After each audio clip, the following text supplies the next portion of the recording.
ये जो तमाम मुद्दे कल देवेंद्र विपक्ष की तरफ से उठाए गए, इन तमाम मुद्दों को सरकार ने एड्रेस भी किया। बड़े ही खुले तौर पर सरकार की तरफ से ये भी बताया गया कि हम तैयार हैं, अगर कुछ इसमें सुधार हमें करने हैं तो सुधार इसमें होंगे। ऐसा नहीं है कि हम इसे एकदम ऐसे ही लागू कर देंगे, और इसीलिए वक्त भी लग रहा है। तो ये जो तमाम बातें हैं, ये विपक्ष के तमाम नेताओं के जितने भी पॉइंट्स अभी तक हैं जिनसे वो अटैक कर रहे हैं, उसको कहीं ना कहीं कमजोर जरूर करेंगी। बिल्कुल प्राची, लेकिन इसमें आप देखें तो 2024 में क्योंकि लोकसभा चुनाव होने हैं, तो ऐसे में दोनों ही पक्षों की एक कोशिश रहेगी कि आधी आबादी के लिए जो ये व्यवस्था की जा रही है, पहली बात तो उसमें सत्ता पक्ष ये बताया कि आप जो नहीं कर सके 27 सालों में वो हमने करके दिखाया। दूसरी चीज कि हमने जो किया वो संविधान के प्रावधान के हिसाब से जो अधिकतम हो सकता है वो हमने किया।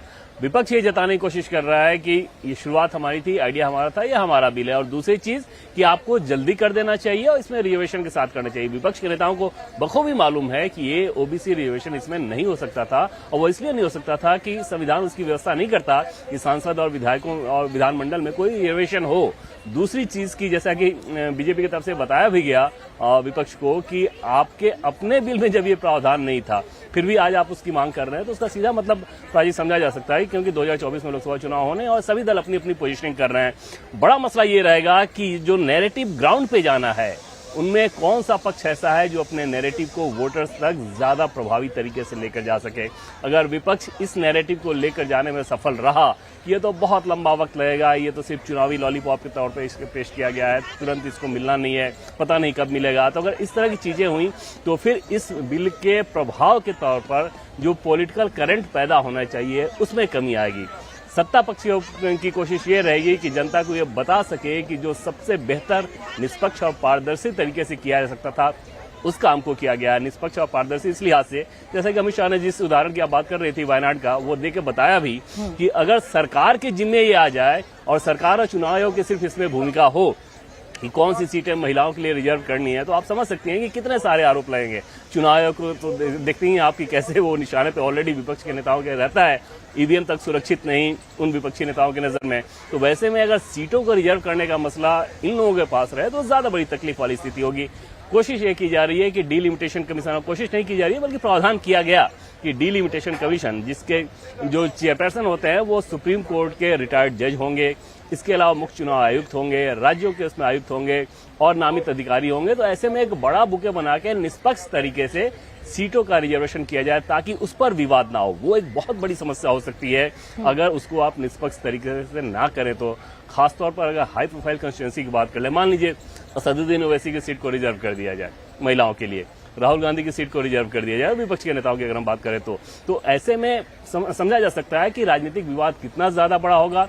उससे बचने की कोशिश के तौर पर इस टाइम फ्रेम को तय किया गया है। बिल्कुल, देखिए विपक्ष जैसा कि बार बार कह रहा है कि इसे अभी लागू नहीं किया जा सकता है, इसमें बहुत टाइम लग रहा है। और विपक्ष के कल जितने भी स्पीकर लोकसभा में बोल रहे थे, सोनिया गांधी ने इस बात की शुरुआत की थी, उन तमाम लोगों ने ये पॉइंट बड़ी मुखरता के साथ उठाया था कि सरकार इसे तुरंत प्रभाव से लागू करे।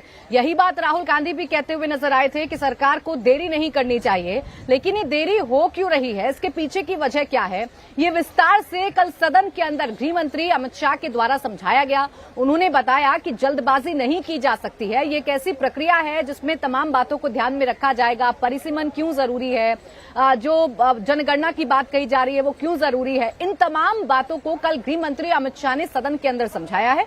आप सुनिए।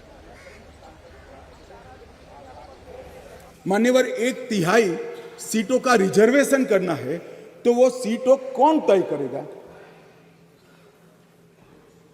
ये जो कह रहे हैं क्यों नहीं कर देते, कौन करे? हम करें। और फिर वायनाड रिजर्व हो गया है तो आप क्या करोगे? हमको कहोगे कि भाई पॉलिटिकल कर दिया। ओवैसी साहब नहीं, अगर हैदराबाद रिजर्वेशन हो गया, रिजर्व हो गया, तो कहोगे कि भाई पॉलिटिकल रिजर्वेशन कर दिया। इसलिए ये बहुत अच्छा है कि ये डीलिमिटेशन कमीशन जो क्वासा जुडिशियल प्रोसीडिंग से चलता है, हर राज्य में जाकर, हर क्षेत्र में जाकर ओपन हियरिंग देकर ट्रांसपेरेंट पद्धति से इसका नीति निर्धारण करता है, वो डीलिमिटेशन कमीशन से इसका निर्धारण हो। हम तो जो कहते हैं मोदी जी के नेतृत्व में जो कहा जाता है वो किया जाता है। मान्यवर, इससे कोई देरी नहीं होनी है। चुनाव के बाद तुरंत ही जनगणना और डिलिमिटेशन दोनों होंगे। और बहुत जल्द ये दिन आएगा कि इस सदन में 1/3 माताएं यहाँ बैठकर देश के भाग्य को तय करती होगी। महिलाओं के हाथ में इसे जुमला का नाम दिया जा रहा है, इसे महाझूठ का नाम दिया जा रहा है। तो गृह मंत्री अमित शाह ये कह रहे हैं कि ऐसा नहीं है, इसे बड़ी ही तसल्ली पूर्वक, इसे बड़ी ही टाइम लेकर किया जाना जरूरी है ताकि महिलाओं को वो हक मिल सके जिसकी वो हकदार है।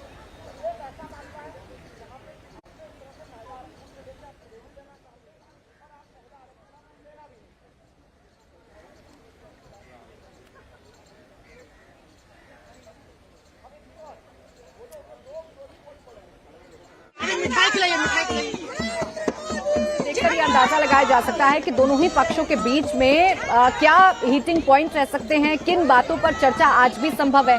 हालांकि कल जब लोकसभा में ये बिल पास हो गया उसके बाद प्रधानमंत्री नरेंद्र मोदी ने सोशल मीडिया पर यानी ट्वीट के जरिए ये बताया कि किस तरीके से ये बिल जरूरी था और इस बिल के पास होने के साथ ही साथ उन्होंने तमाम सांसदों का धन्यवाद भी किया और एक बार फिर से उन्होंने ये बताया कि महिलाओं को सशक्त करना एकमात्र उद्देश्य मौजूदा सरकार का है। और इसके साथ ही साथ आज भी कुछ इसी तरीके की बहस देखने को मिल सकती है जो कल देखने को मिली थी।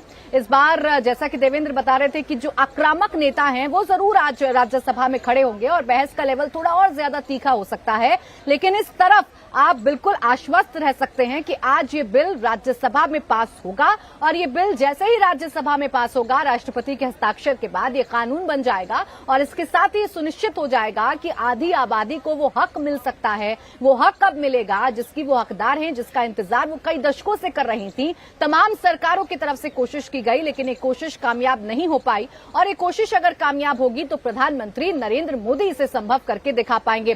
समीर जी, इस बात का जिक्र पीएम ने पहले दिन अपने संबोधन में किया था कि कुछ ऐसे काम हैं जिसके लिए भगवान ने उन्हें ही चुना है, कुछ ऐसे पवित्र काम हैं, उनमें से कि महिला आरक्षण का लागू हो जाना भी है, क्योंकि अगर ये राज्यसभा से आज पास हो जाता है तो ये बहुत बड़ा कदम, ऐतिहासिक कदम, ये हम कह सकते हैं कि आज इतिहास बनते हुए देश देखेगा। बिल्कुल, जिस महिला आरक्षण की देश 37 साल से इंतजार कर रहा था और पिछले आप देखिए कि 4 प्रधानमंत्रियों के 11 बार प्रयास करने के बाद भी जो पास नहीं हुआ था, प्रधानमंत्री मोदी विशेष सत्र में गणेश चतुर्थी के दिन इसका श्री गणेश उन्होंने किया है महिला आरक्षण को लेकर। मुझे लग रहा है सरकार इसको लेकर बहुत गंभीर है और सरकार चाहती है कि ये जल्दी से जल्दी लागू हो, लेकिन सरकार इस बात को भी जानती है कि 2024 के पहले संभव नहीं था। सरकार इसमें किसी भी तरह की त्रुटि और कमी नहीं देना चाहती कि बहुत संवेदनशील मामला है और ये ऐसा बिल है कि जो बार बार लाया नहीं जा सकता, उससे पूरी आधी आबादी प्रभावित होने वाली है। तो मुझे ऐसा लग रहा है कि प्रधानमंत्री मोदी ने जो तैयारी दिखाई है कि 2029 के पहले इसको लेकर आना है, चुनाव 2029 से लागू करना है। सरकार ने अपने स्तर पर ग्राउंड लेवल पर बहुत ज्यादा इस पर रिसर्च किया है, बहुत तैयारी की है और उसके बाद इस बिल को वह लोकसभा में लेकर आए थे और आज वह राज्यसभा में आने वाला है। मुझे ऐसा लगता है कि प्रधानमंत्री लगातार अपने भाषणों में इस बात का जिक्र करते रहते हैं महिलाओं के अधिकारों को लेके और ये उनके मंशा में भी था और उनके यह नीति में भी था कि मैं जब सत्ता में लौट आऊंगा तब हमें महिलाओं के लिए कोई विशेष योजनाएं लेकर आऊंगा। मुझे लग रहा है 2014 के बाद से लगातार वो महिलाओं के लिए कोई ना कोई योजनाएं लेके आए थे। महिला आरक्षण का बिल 2014 से केंद्र सरकार के एजेंडे में था, प्रधानमंत्री मोदी के निजी एजेंडे में भी था कि यह बिल लेकर आना है और अब जब उन्हें लग रहा है कि अब उचित समय आ गया है महिलाओं को प्रतिनिधित्व देने का, संसदीय राजनीति के अंदर उन्हें 33% आरक्षण देने का, उस समय प्रधानमंत्री मोदी इस बिल को लेकर आए। मुझे लग रहा है जिस हिसाब से कल लोकसभा में बहस हुई उसके बाद भी सभी विपक्ष के नेता और पार्टियों ने इसे समर्थन दिया है। राज्यसभा में भी आज अच्छी बहस होगी, तीखी बहस होगी, चर्चा होगी और राज्यसभा में भी यह पास होगा। इस बिल में आज सबसे बड़ी बात यह रहने वाली है कि आज ऐसा कोई व्यक्ति नहीं रहेगा कि जो इसके खिलाफ वोट करेगा। ओबीसी का कोई राज्यसभा में सांसद है नहीं। हाँ, हालांकि विपक्ष राज्यसभा में जो लोकसभा में जो प्रश्न पूछे थे, मुझे लग रहा है वही प्रश्न रहेंगे कि उसमें ओबीसी को क्यों जगह नहीं दी गई है, यह इतना लेट लागू होगा, सरकार ने ऐसी व्यवस्था क्यों सुनिश्चित नहीं की कि यह तत्काल लागू हो सके और 2024 के अंदर ही महिला आरक्षण लागू हो सके। मुझे लग रहा है इसके सारे जवाब गृह मंत्री अमित शाह दे चुके हैं और बाकी वक्ताओं ने भी इसका जिक्र कर दिया है। तो आज जो मुख्य चर्चा होगी वह सरकार को लेकर होगी कि इसमें ओबीसी को कैसे एडजस्ट किया जाए, सरकार इस पर विचार करे और आज चर्चा के बाद शाम को बिल राज्यसभा में 2/3 बहुमत से पास हो जाएगा। बिल्कुल, देखिए आज ही राज्यसभा में बिल पास हो जाएगा और इसके बाद ये कानून की शक्ल ले लेगा। हालांकि इसे लागू करने में अभी वक्त लगेगा क्योंकि जनगणना और परिसीमन का इंतजार करना होगा। परिसीमन के बाद ही ये उम्मीद जताई जा रही है कि इस लोकसभा चुनाव में नहीं तो अगले लोकसभा चुनाव में यानी 2029 में जो लोकसभा चुनाव होंगे उसमें यह कानून लागू होगा, या उससे ठीक पहले जो विधानसभा के चुनाव होंगे उसमें भी महिलाओं को लाभ मिल सकता है। आज राज्यसभा में बहस होनी है। बहस का स्तर क्या होगा वो कल आप लोकसभा में जिस तरीके से बहस हुई थी उससे आप अंदाजा लगा सकते हैं। आज भी कुछ इसी तरीके से विपक्ष की तरफ से ओबीसी महिलाओं के आरक्षण का जो मुद्दा है वो उठाया जाएगा। इन सबके बीच देवेंद्र, विपक्ष को ये तो बताना होगा, खासकर कांग्रेस को तो ये बताना होगा कि जैसे ही मोदी सरकार इस बिल को लेकर आई है वैसे ही आपका स्टैंड क्यों बदल गया। जब आप बिल लेकर आ रहे थे 2010 में आपने राज्यसभा से पास कराया था, उसमें तो ओबीसी महिलाओं के आरक्षण का जिक्र नहीं था। तो आज 2023 आते आते आप कैसे ओबीसी महिलाओं के इतने हितैषी बन गए कि आपको बिल में वो जरूर चाहिए? और प्राची, आपके सवाल का जवाब देने से पहले एक अपडेट दे दें हम लोग की, क्योंकि बार बार हम लोग बता भी रहे हैं कि निर्मला सीतारमण और जेपी नड्डा प्रमुख वक्ता के तौर पर होंगे आज बीजेपी की तरफ से, तो उसमें पहले निर्मला सीतारमण बोलेंगी और समझा जा सकता है क्योंकि वो महिला भी हैं, देश की वित्त मंत्री हैं, सीसीएस में बैठने वाली केंद्रीय मंत्री हैं और उस रूप में बहुत बीजेपी के आप कहें कि तार्किक नेताओं में से एक गिनी जाती हैं और अपने फैक्ट्स को सामने रखने के तौर पर बहुत विख्यात रही हैं और उनका पार्टी ने चयन किया है शुरू के वक्ता के तौर पर। मतलब कि पहले कानून मंत्री अब बिल को रख देंगे और बिल को रखने के बाद उसके बाद जब पहली वक्ता बीजेपी की तरफ से होंगी केंद्रीय मंत्री तो वो निर्मला सीतारमण, यानी कि समय के हिसाब से 11:30 से 12 बजे के बीच कोई समय होना चाहिए उनका। दूसरी चीज की जो पॉलिटिक्स की बात आप कर रही है, जैसे कि पहले हम लोग बातचीत कर रहे थे कि वो सिर्फ पॉलिटिक्स करना है और उस लिहाज से क्योंकि अगले साल चुनाव होने हैं और ओबीसी वोट लगभग आप देखें तो अलग अलग सर्वे के हिसाब से, चाहे मंडल कमीशन के सर्वे को देख लें या एनएसएसओ के सर्वे को देख लें, उसमें 40 से 52% के बीच वो डाटा आता है कि इतना बड़ा वोट ओबीसी का है।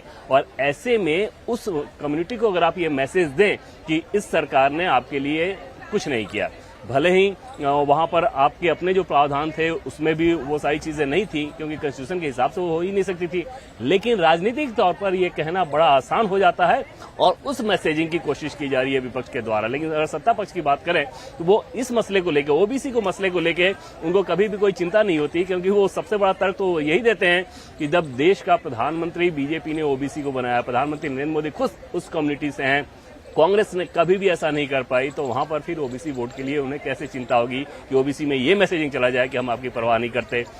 सांसद उनके ज्यादा हैं, विधायक उनके ज्यादा हैं, एमएलसी उनके ज्यादा हैं, जितने केंद्रीय मंत्री ओबीसी के हैं पहले कभी नहीं रहे, अभी भारत सरकार में 29 केंद्रीय मंत्री हैं। तो इन परिस्थितियों को लेकर आप देखें तो नैरेटिव में कहीं सत्ता पक्ष इस बात को लेकर दबाव में नहीं आता। उन्हें मालूम है कि ओबीसी का मसला उनके लिए बड़ा आसान हो जाता है। आपने देखा भी होगा जब राहुल गांधी ने के ऊपर सरनेम को लेकर उनको सजा हुई तो बीजेपी ने अपने सारे ओबीसी लीडर्स को सामने कर दिया था ये बताने के लिए कि कैसे राहुल गांधी ने ओबीसी कम्युनिटी का अपमान किया है और पूरे देश भर में ऐसे कार्यक्रम किए गए, प्रेस कॉन्फ्रेंसेस करके बताया गया। तो ओबीसी को लेकर ओवरऑल आप देखें तो अगली पॉलिटिक्स लोकसभा चुनाव जो 2024 का होना है वो इसी के इर्द गिर्द बुनी जा रही है कि ओबीसी का सबसे बड़ा हितैषी कौन, और उसकी मैसेजिंग के तहत इस बिल का सहारा लिया जा रहा है। बिल्कुल, देखिए इस बिल का सहारा लिया जा रहा है और इस बिल के लोकसभा में पास होने के बाद भी जो प्रतिक्रियाएं सामने आ रही हैं उसमें सबसे बड़ी बात यह कि क्रेडिट लेने की जो होड़ है वो साफ तौर पर दिखाई दे रही है। छत्तीसगढ़ के सीएम भूपेश बघेल कह रहे हैं कि पास तो हो गया ये बिल, एक ऐतिहासिक कदम तो है, लेकिन सरकार की मंशा इसे अभी जल्द लागू करने के लिए नहीं है। 2024 के चुनावों में इसे लागू किया जाए ये कांग्रेस की तरफ से मांग रखी जा रही है और कल भी लोकसभा में यही मांग कांग्रेस की तरफ से रखी गई थी। फिलहाल वक्त एक छोटे से ब्रेक का है। राज्यसभा में आज महिला आरक्षण बिल पर चर्चा होगी, यानी आज ये बिल पास हो जाएगा और इसके बाद ये कानून की शक्ल ले लेगा। वो ऐतिहासिक कदम जो कई सरकारें नहीं कर पाई, वो ऐतिहासिक कदम मोदी सरकार करने जा रही है। इंडिया टीवी हर वक्त हर जगह डाउनलोड करने के लिए सर्च करें India TV news Google play store या ऐप स्टोर पर।